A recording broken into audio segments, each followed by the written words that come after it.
Welcome back guys. आज हम एक अमेजिंग एनिमेशन को क्रिएट करने वाले हैं जो कि है बैनर CGI एड। इसमें हम बहुत सारी चीजें सीखने वाले हैं। सबसे पहले आप डिस्क्रिप्शन में आपको प्रोजेक्ट फाइल मिलेगी, आप उसे डाउनलोड कीजिए और मेरे साथ साथ प्रैक्टिस कीजिए। जब तक आप प्रैक्टिस नहीं करेंगे तो आप सीखेंगे कैसे। साथ ही साथ हम समझेंगे आफ्टर इफेक्ट का ट्रैकिंग डेटा ब्लेंडर के अंदर कैसे इम्पोर्ट करते हैं, क्लोज सिमुलेशन कैसे करते हैं, रेंडरिंग कैसे करते हैं, कंपोजिटिंग कैसे करते हैं। सो अगर वीडियो अच्छा लगता है तो वीडियो को लाइक कीजिए, चैनल को सब्सक्राइब कीजिए। सो चलिए वीडियो को स्टार्ट करते हैं। आफ्टर इफेक्ट ओपन करने के बाद कुछ इस तरीके की विंडो आपके पास आएगी। हम यहाँ पर चलते हैं, आप यहाँ पर डबल क्लिक करना और आपकी जो भी फुटेज है उसे यहाँ पे इंपोर्ट कर लेना। इस फुटेज को यहाँ पर हम ड्रैग एंड ड्रॉप करते हैं सो दैट एक कॉम क्रिएट हो जाए। जैसे कि आप देख सकते हैं यहाँ पर हमारी फुटेज में बहुत सारा मूवमेंट है, सो दैट हमें इसे सिंपली ट्रैक करना पड़ेगा। सो फुटेज को ट्रैक करने के लिए हम चलते हैं यहाँ पे इफेक्ट एंड प्रीसेट। यहाँ पे हम सिंपली सर्च करते हैं 3D कैमरा ट्रैकर एंड इसको हम यहाँ से सिंपल सा हमारी फुटेज पे ड्रैग एंड ड्रॉप कर देते हैं एंड हम यहाँ पे एडवांस टैब पे चलते हैं और यहाँ पे हम क्लिक कर देते हैं डिटेल एनालिसिस पे। ये थोड़ा समय लेगा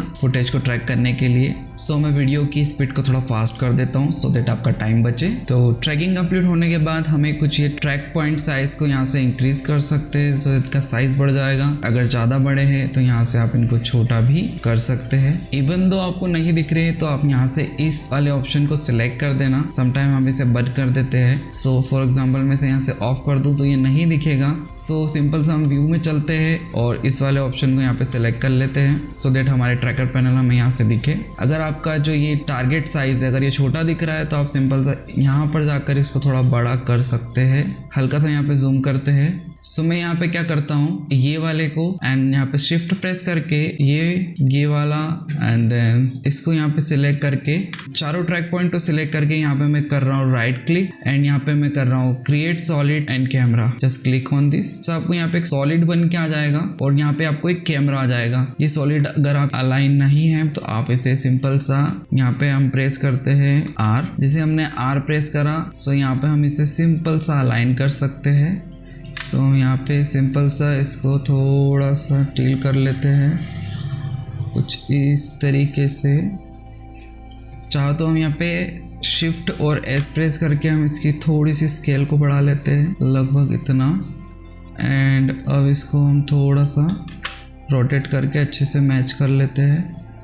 ऑलराइट, मैंने ये प्लेन को अच्छी तरीके से फिट कर लिया है। हम इसे यहाँ से क्लोज कर देते हैं। अगर आपको थोड़ा सा भी डाउट है कि आपका प्लेन ढंग से ओरिएंटेड है कि नहीं तो आप यहाँ पर इफेक्ट एंड प्रीसेट में जाकर ग्रिड को सर्च कर सकते हो। सो आपको यहाँ पे एक मिलेगा ग्रिड, इसको आप यहाँ पे ड्रैग एंड ड्रॉप करो तो यहाँ पे आपको एक ग्रिड दिखेगा।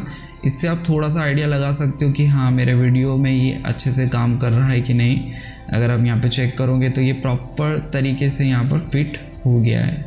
हमें यहाँ पे ऐसा कोई इशू नहीं होने वाला है। हम यहाँ से इसे डिलीट कर देते हैं। नेक्स्ट स्टेप यहाँ पर है, हम यहाँ पे कैमरा और ये सॉलिड को हमें यहाँ से एक्सपोर्ट करना है। आफ्टर इफेक्ट के ट्रैकिंग डेटा को ब्लेंडर के अंदर इंपोर्ट करने के लिए मैंने डेडिकेटेड वीडियो बनाया है, वो आप यहाँ पर देख सकते हो। इसमें मैंने अच्छे से एक्सप्लेन किया है कि कैसे आफ्टर इफेक्ट के अंदर आप प्लगइन को इंस्टॉल करना है और ब्लेंडर के अंदर प्लगइन को कैसे इंस्टॉल करना है और साथ में इन दोनों को लिंक कैसे करना है। अगर आपको सीखना है तो आप उस वीडियो में जाके जरूर चेक कर सकते हैं। बहुत छोटा सा वीडियो है पर वेरी यूजफुल वीडियो है। सबसे पहले मैं इन दोनों को सिलेक्ट करता हूँ। मैं चलता हूँ फाइल्स के बाद स्क्रिप्ट और आपको ये मिलेगी एक्सपोर्ट कंपोजिशन टू डेटा। इसको आप क्लिक करना। आप यहाँ से मेरी कुछ ये लोकेशन है, यहाँ पर मैं इस नाम से एक्सपोर्ट कैमरा डेटा करके मैं इसे सेव कर रहा हूँ एंड आप क्लिक करें यहाँ सेव पे और यहाँ से आप एक्सपोर्ट कर ले एंड इसके बाद हम इसे यहाँ पे बंद कर देते हैं।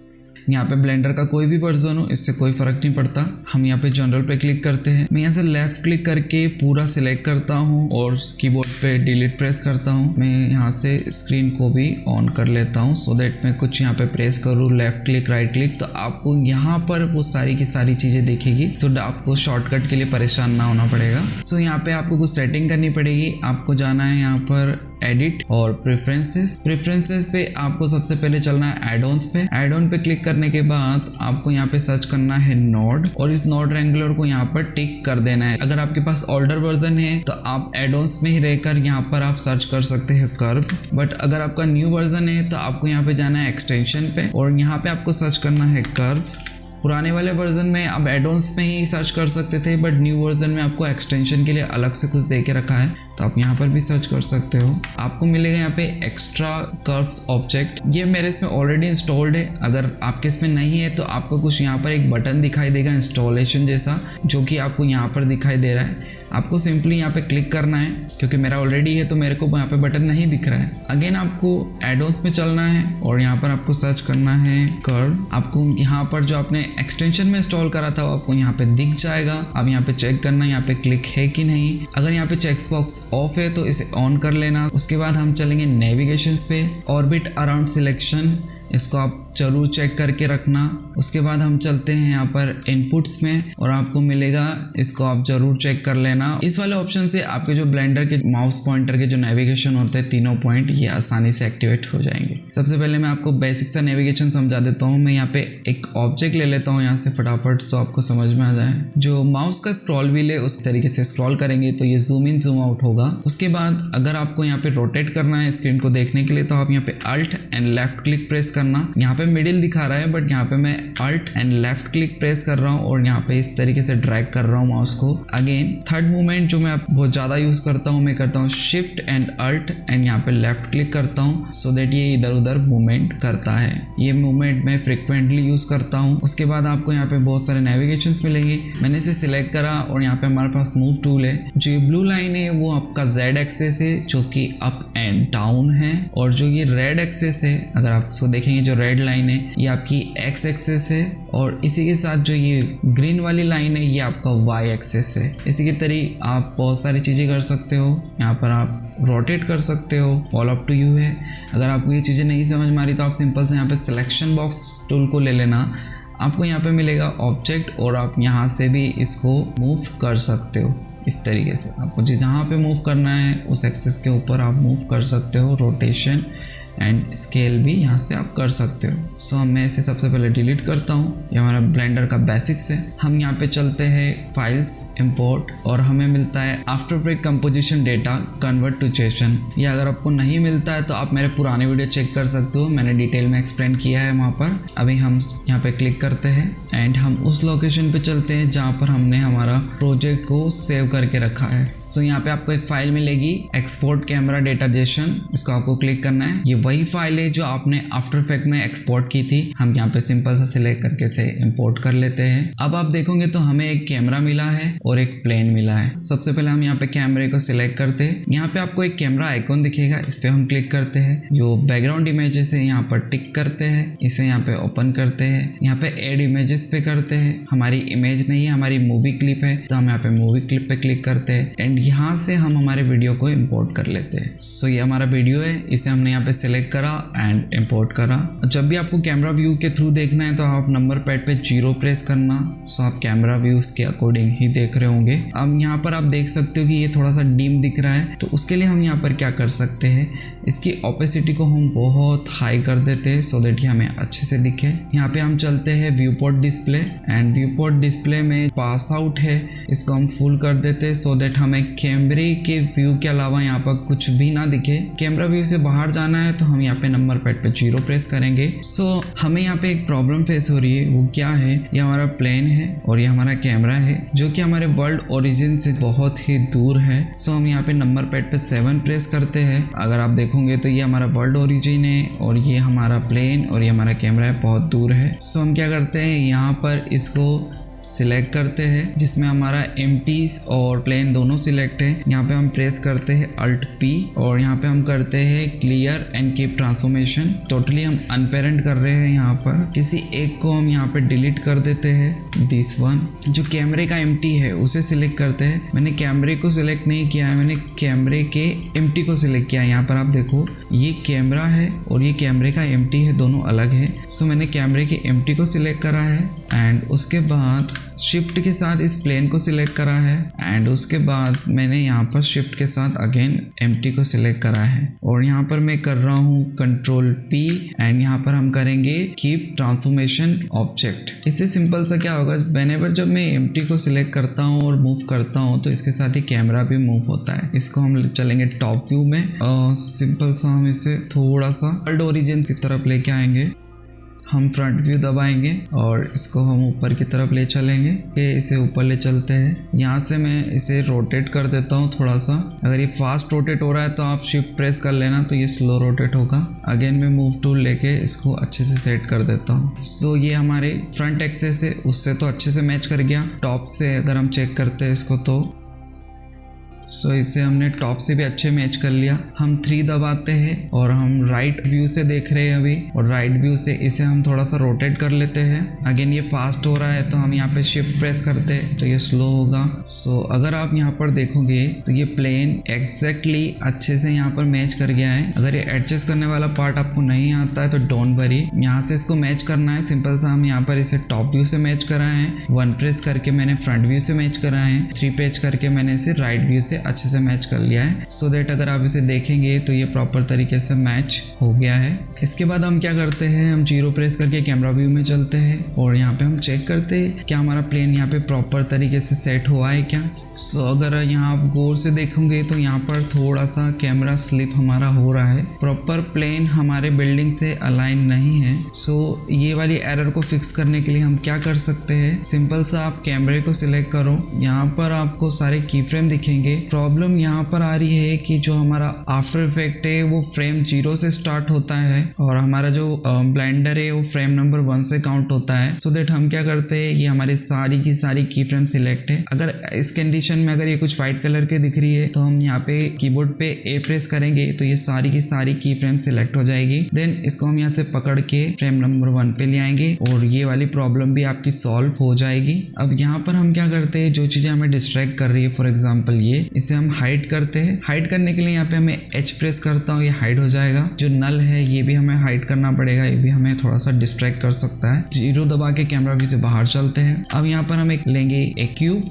हम यहाँ पर एक क्यूब को लेते हैं, टॉप व्यू से चलते हैं और इस क्यूब को इस प्लेन के थोड़ा सा पीछे ले चलते हैं। इस प्लेन के 0 प्रेस करके कैमरा व्यू में चलते हैं। इसके बाद में जो ये वाला प्लेन है इसे भी H प्रेस करके मैं हाइड कर देता हूँ। तो यहाँ पे हम चलते हैं एक्सरे व्यू में एंड उसके बाद यहाँ पे हम वायर फ्रेम मोड में चलते हैं। हमारा क्यूब यहाँ पे सिलेक्ट है और यहाँ से हम चलते हैं एडिट मोड पे। फेस सिलेक्शन मोड यहाँ से सिलेक्ट करता हूँ। इसके फेस को यहाँ पे मैंने सिलेक्ट करा एंड यहाँ से मैं मूव टूल लेता हूँ और इस फेस को मैं यहाँ से थोड़ा सा बढ़ा देता हूँ। यहाँ से मैं इस फेस को सिलेक्ट करता हूँ और इसको भी यहाँ से मैं इतना बढ़ा देता हूँ। ऊपर वाले फेस को सिलेक्ट करते हैं हम यहाँ से एंड ऊपर वाले फेस को भी हम यहाँ पे ऑलमोस्ट इतना बढ़ा देता हूँ मैं। नीचे तो ऑलमोस्ट ठीक ही है। 0 प्रेस करके कैमरा व्यू से बाहर, के बाद एडिट मोड से हम चलते हैं ऑब्जेक्ट मोड पे। यहाँ से हम एक्सरे व्यू से चलते हैं हम सॉलिड, इसको हम बंद करते हैं। हमने यहाँ पे क्या रहा है, एक रफ मॉडल बनाया हमारा बिल्डिंग का जिसके ऊपर पूरा हम काम करेंगे।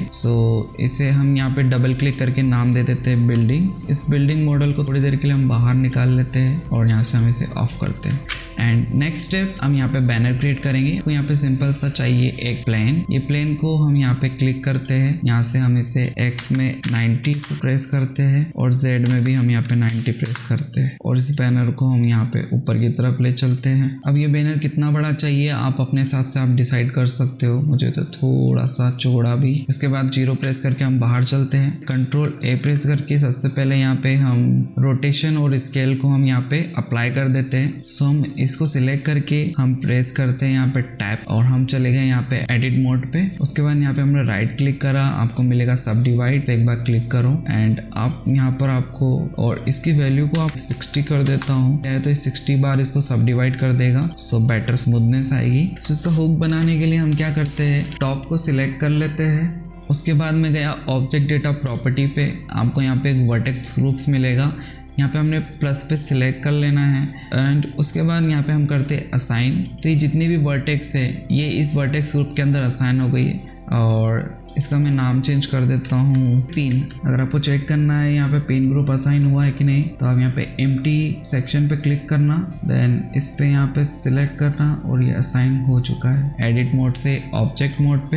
एंड उसके बाद हम यहाँ पर इसे फोल्ड करना है तो उसके लिए हम चलेंगे ऐड कर्व और हम यहाँ पे कर्व स्पाइरल और इसी को सिलेक्ट कर लेते हैं। उसके बाद यहाँ पे आपको मिलेगा टर्न, तो आपको कितना टर्न लेना है, मैं यहाँ पे 6 सिलेक्ट कर लेता हूँ। उसके बाद यहाँ पे स्टेप्स कितनी चाहिए, तो हमें टोटल यहाँ पे 40 भी बहुत है। उसके बाद जो इनर रेडियस है वो कितनी रखना है, तो मैं यहाँ पे रेडियस ग्रोथ को थोड़ा सा कम कर देता हूँ। ये मेरी सारी की सारी सेटिंग है, आप चाहो तो इसे कॉपी भी कर सकते हो। एंड अब इसे मैं क्या करता हूँ, ये वाली वर्टेक्स को सिलेक्ट करके मैं यहाँ पे ई प्रेस करता हूँ और इसे एक्सट्रूड कर लेता हूँ। अगेन ई प्रेस करके थोड़ा एक्सट्रूड कर लेते हैं इस तरीके से। यहाँ से एडिट से हम ऑब्जेक्ट व्यू में चलते हैं एंड यहाँ से हम इसे थोड़ा सा ऊपर की तरफ लेके चलते हैं।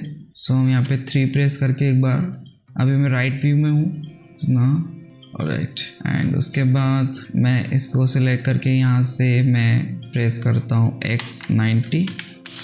सो ये परफेक्टली मैच कर गया है। इसको मुझे थोड़ा छोटा करना है, सो मैं इसको ऑलमोस्ट, अब यहाँ पे आप एडिट में जाना, प्रेफरेंस में जाना और आपको मिलेगा एक्सटेंशन में अलाइन टूल। सो जैसे आपने एक्स्ट्रा कर्व ऑब्जेक्ट को इंस्टॉल करा था उसी तरीके से आपको यहाँ पर भी एक इंस्टॉल बटन दिखेगा कुछ इस तरीके का। यहाँ पर आप इसे इंस्टॉल कर लेना, यहाँ पर आना एडोन्स में और यहाँ पर आप सर्च करना तो यहाँ पर आपको मिलेगा अलाइन टूल। सो आप इसे एक्टिवेट कर लेना एंड यहाँ पे एन प्रेस करना तो आपको यहाँ पे अलाइन टूल मिल जाएगा। मेरा जो कर्व है उसको सिलेक्ट करा, देन मैंने अपने जो प्लेन है उसे सिलेक्ट करा और यहाँ पे मैंने एक्स पे इसको अलाइन कर दिया। सो यहाँ पर हो क्या रहा है, देखो हम जब इसको कुछ इस तरीके से हम प्लेस करते हैं और हमें इसे सेंटर में अलाइन करना होता है अकॉर्डिंग टू प्लेन। सो हम यहाँ पर तो एक्स एंड वाई से हमने इसे अलाइन कर दिया। एन प्रेस करके इसे मैं हटा लेता हूँ एंड हम यहाँ पे प्लेन को सिलेक्ट करते हैं। हम चलते हैं यहाँ पे मॉडिफायर में, हम यहाँ पर चलते हैं डिफॉर्म एंड उसके बाद हम चलते हैं कर्व। अब यहाँ पर उस ऑब्जेक्ट को सिलेक्ट करना है जिसके अकॉर्डिंग आपको डिफॉर्म करना है, जो कि हमारा स्पाइरल है। सो हम क्या करते हैं, सिंपल सा यहाँ से स्पाइरल जो हमारा है उसे हम सिलेक्ट कर लेते हैं एंड यहाँ पर अगर आप देखोगे तो मैं इसे हटा देता हूँ। ये हमारा एक्स एक्सिस है और ये वाई एक्सिस है। सो हमें इधर की तरफ इसे करना है, तो या तो हम इसे -y कर ले और -y से ये रोल हो चुका है लगभग बहुत सही तरीके से। देन उसके बाद मैं इसकी वैल्यूज को थोड़ा श्रिंक कर लेता हूँ। अगर आप देखोगे तो इसकी स्टार्टिंग यहाँ पर हुई है। सो हम इसको भी एडजस्ट कर लेते हैं। जैसे कि हमारा वायर फ्रेम यहाँ तक है तो हम स्टार्टिंग को भी एडजस्ट कर लेते हैं ऑलमोस्ट इतना। गाइस हमारा ये तो बहुत अच्छे से बन चुका है। देन हम क्या करते हैं, अब इसमें अब जो हमारा मॉडिफायर है उसको हम यहाँ पे अप्लाई कर देते हैं और चाहो तो आप इसको अभी डिलीट या ऑफ भी कर सकते हो, कोई फ़र्क नहीं पड़ेगा। अगेन हम चलते 0 प्रेस करके हमारे कैमरा व्यूज़ में, इसको हम करते हैं Z एंड G ऊपर की तरफ। एक्चुअली हम इसकी बिल्डिंग को ही ऑन कर लेते हैं, हमने जो बिल्डिंग मॉडल बनाया हम उसी को ही ऑन कर लेते हैं। कैमरा व्यू से बाहर चलते हैं, इसको हम थोड़ा सा ऊपर की तरफ शिफ्ट करते हैं, इसको हम थोड़ा रोटेट कर लेते हैं। अगर ये इस तरीके से प्रॉब्लम दे रहा है तो आप यहाँ पे जा सकते हैं object set origin to geometry, तो ये बीच में आ जाएगा एंड देन अब इसको हम यहाँ पर शिफ्ट करते हैं एंड इसको हम यहाँ से थोड़ा सा रोटेट कर लेते हैं। टॉप से इसको हम एकदम एज टू एज मिला देते हैं एंड इसको हल्का सा हम छोटा कर देते हैं। ये बिल्डिंग है, इसे हम हाइड करते हैं। उसके बाद यहाँ पे हम करेंगे क्लोज सिमुलेशन। तो क्लोज सिमुलेशन करने के लिए आपको आपके प्लेन को सिलेक्ट करना है। उसके बाद आपको यहाँ पे मिलेगा फिजिक्स स्टेप, आप यहाँ पे क्लिक करना, आपको क्लॉथ मिलेगा, अब उस पर क्लिक करना। क्लोज सिमुलेशन लग गया है। अब अगर मैं यहाँ पे प्रेस करूँगा तो ये सीधा का सीधा गिर जाएगा, क्योंकि जो हमने वर्टेक्स पॉइंट बनाए थे टॉप पर, वर्टेक्स ग्रुप बनाए थे, वो हमने अटैच नहीं करे। उसको अटैच करने के लिए आप थोड़ा नीचे जाना, आपको मिलेगा शेप, ये इस तरीके से बन रहे, तो इसको यहाँ से ओपन कर लेना। वर्टेक्स ग्रुप को सिलेक्ट कर लेते हैं एंड इसको क्लोज करते हैं एंड अब जब हम यहाँ पर इसको प्ले करेंगे तो ये कुछ इस तरीके से काम करेगा।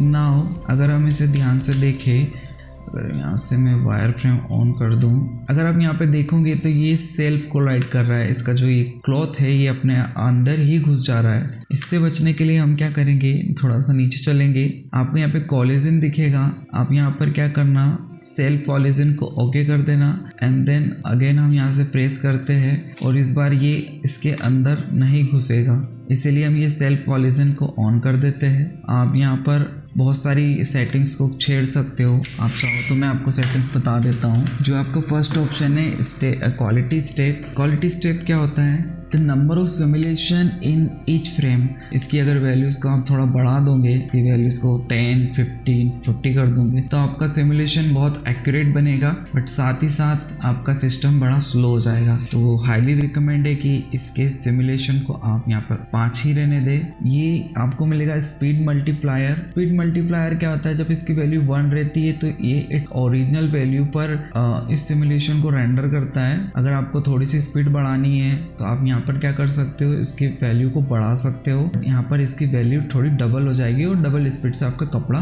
नीचे गिरने लगेगा। यहाँ पर क्या होता है, ये वर्टेक्स मास्क, दैट मीन्स आपके यहाँ पर कितने वर्टेक्स है। अगर आप देखोगे एडिट में जाकर, हम यहाँ से ए करके सारे वर्टेक्स को सिलेक्ट कर लेते हैं एंड यहाँ से हम चलते हैं स्टैटिस्टिक्स। तो आपको यहाँ पे पता चलेगा कि यहाँ पे वर्टेक्स कितने हैं, कम से कम 3000-4000 वर्टेक्स है। तो ईच वर्टेक्स की जो मास होगा वो यहाँ पे लिखा है कि 0.03। उसके बाद वेलोसिटी, आपके जो एयर होती है उसकी कुछ थिकनेस होती है, वो आप यहाँ पे बढ़ा सकते हो। अगर इसकी वैल्यू आप बढ़ाते हो तो आपका जो क्लोथ सिमुलेशन है वो थोड़ा स्लो डाउन हो जाएगा, आपका क्लोथ धीरे से गिरना शुरू हो जाएगा। एंड इसी तरीके से आप इन वैल्यूज के साथ भी आप खेल सकते हो। जैसे ही आपका ये वाला क्लोथ सिमुलेशन कंप्लीट होता है एंड अब अगर आप चेक करोगे इस सिमुलेशन को, एक बार हम देखते हैं कैसा बना है। सो ये बहुत ही परफेक्ट काम कर रहा है, बट यहाँ पर अगर आप कोर से देखोगे तो ये बिल्डिंग से कोलाइड नहीं हो रहा है। सो हम क्या करते हैं, हम बिल्डिंग को यहाँ पे ऑन कर देते हैं एंड उसके बाद हम चलते हैं फिजिक्स के अंदर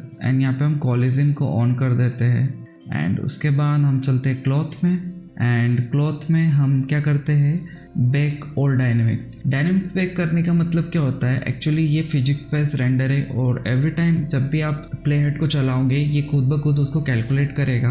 पर एक बार अगर आपको एनिमेशन जम गया है, अच्छा लग रहा है, तो उसके बाद आपको ये चीज़ें करने की ज़रूरत नहीं है कि बार बार आपका जो CPU है रिकैलकुलेट करे ऑल द डेटा को वापस से। अगर एनिमेशन परफेक्ट है, आप यहाँ से फर्स्ट एंड लास्ट फ्रेम यहाँ पर आप देख लेना कि कहाँ तक आपका एनिमेशन यहाँ पर हो रहा है।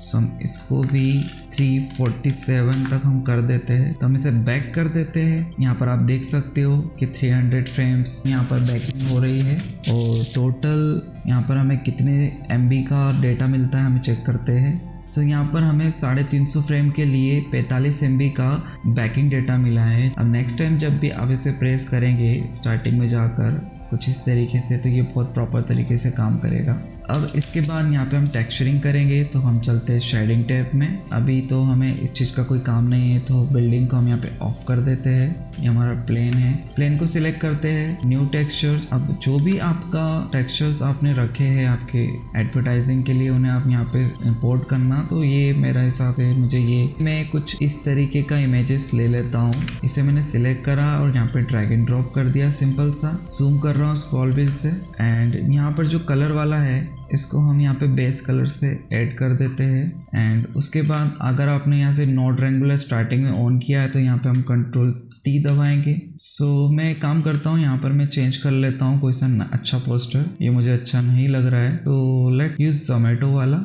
इन चीज़ों को हम डिफ़ॉल्ट कर देते हैं, right click and reset all the values and हम एक बार चेक करते हैं ये सही तरीके से काम कर रहा है। Yes, perfectly okay. एंड यहाँ पे हम क्या करते हैं, इसकी मेटालिक थोड़ा सा बढ़ा देते हैं, रफनेस को हम कम कर देते हैं। सो कुछ इस तरीके का सेटअप मैं यहाँ पे यूज़ कर रहा हूँ, आप देख सकते हो। एंड उसके बाद सिंपल सा हमें यहाँ पे क्या करना है, हमें लेआउट में चलना है, प्रीव्यू में चलना है। यहाँ से मैं इसको वायर फ्रेम को ऑफ कर देता हूँ, तो नीचे कर देता हूँ एंड एक बार प्ले करके देखते हैं। यहाँ पे हम लाइटिंग के लिए यहाँ पे एक HDRI यूज़ करते हैं। सो हम अगेन शेडिंग शेप में चलते हैं, ऑब्जेक्ट से यहाँ पे वर्ल्ड में आते हैं। यहाँ पे हम एक नोड ऐड करते हैं, तो यहाँ पे ऐड टेक्सचर्स और एनवायरनमेंट टेक्सचर यहाँ पे क्लिक करते हैं, कलर से कलर को ऐड करते हैं, ओपन। एंड आप जहाँ भी HDRI आपने रखा होगा वहाँ से आप एक परफेक्ट HDRI को उठा के यहाँ पे इंपोर्ट कर लो।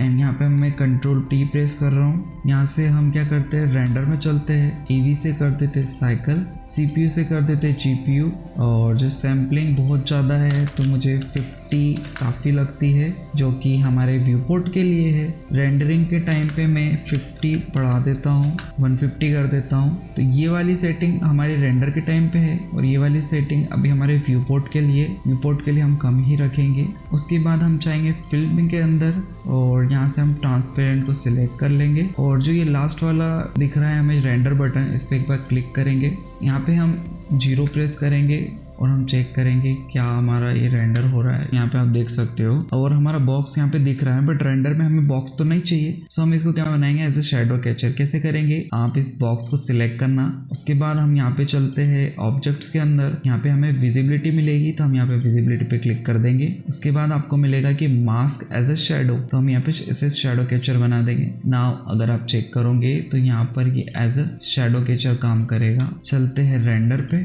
और फिल्म पे जो हमने ट्रांसपेरेंट किया था इसे हम ऑफ कर देते हैं। सो हमें यहाँ पे हमारा HDRI है। अगर आप ओरिजिनल सीन में देखोगे कुछ सेकंड के लिए तो यहाँ पर सन कुछ यहाँ से आ रहा है और सो हम हमारे HDRI को भी इधर की साइड ही मूव कर लेंगे। थोड़ी देर के लिए मुझे लगता है कि हम यहाँ पे कैमरे में चलकर इसका जो ये पास आउट है इसको हम थोड़ा बंद कर देते हैं, सो दैट हमें यहाँ पर हमारा HDRI प्रॉपर दिखे। सो हम यहाँ पे रोटेशन करते हैं Z।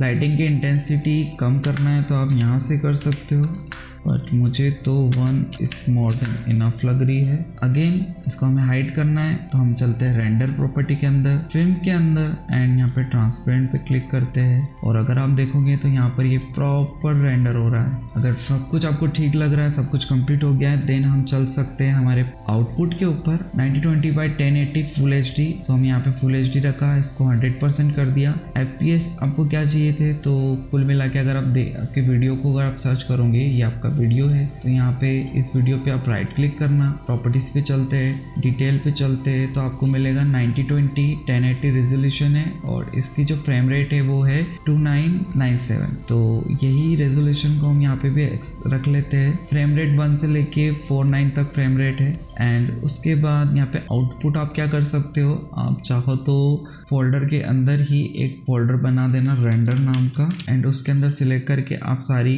फाइल्स को यहाँ पे रख सकते हो। यहाँ पे आपका आउटपुट दिखेगा।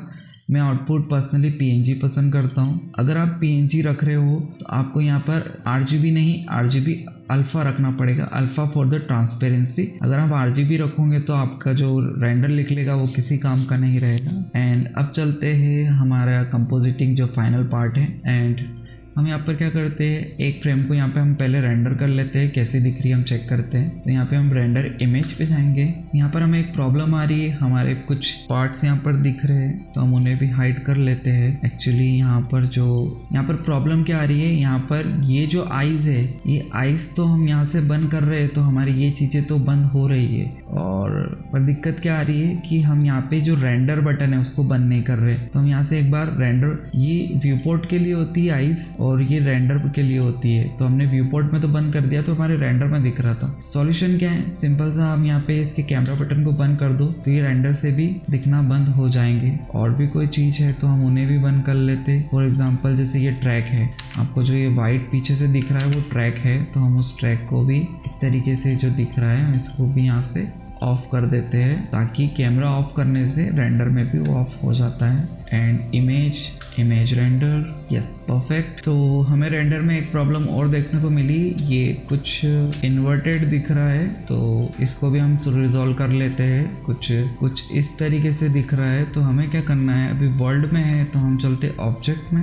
देन हमारा जो बैनर है उसे हम सिलेक्ट करते हैं, एक्स की वैल्यू के आगे हम जस्ट माइनस लगा देते हैं एंड उसके बाद हम चलते कंपोजिटिंग में। यहाँ पे हम यूज़ करते हैं यूज़ नोट और यहाँ पे हमें एक नोट को ऐड करते हैं तो हम चलते ऐड आउटपुट व्यूअर नोट, यहाँ पे हम क्लिक करके लगा देते हैं, उसको सिलेक्ट करके यहाँ पर इमेज को हम यहाँ पे रख देते हैं, सो हमको हमारा आउटपुट दिखेगा। अब हम चलते हैं यहाँ से पासेस में, क्योंकि हम कम सैंपल ले रहे हैं। अगर हम देखें रेंडर में तो व्यू पोर्ट में हम 50 सैंपल ले रहे हैं और सेम टाइम अगर हम रेंडर में चेक करें तो 150 सैंपल। सो हमारे अगर रेंडर में थोड़ा बहुत नॉइज भी होगा तो उस नॉइज को हम रिमूव करने के लिए हम क्या करते हैं, पासेस में चलते हैं और यहाँ पे आपको मिलेगा डीनोइजिंग डेटा, उस पर एक बार क्लिक करना है। उसके बाद हम यहाँ पे चलते हैं ऐड फिल्टर एंड यहाँ पे डीनोइज और यहाँ पे इस पे क्लिक कर देते हैं कुछ इस तरीके से। उसके बाद इस ऑप्शन को हम यहाँ पे रखते हैं नॉर्मल वाले को और इसको हम यहाँ पे कनेक्ट कर देते हैं एंड उसके बाद जो ये फाइनल है उसको यहाँ से हटा के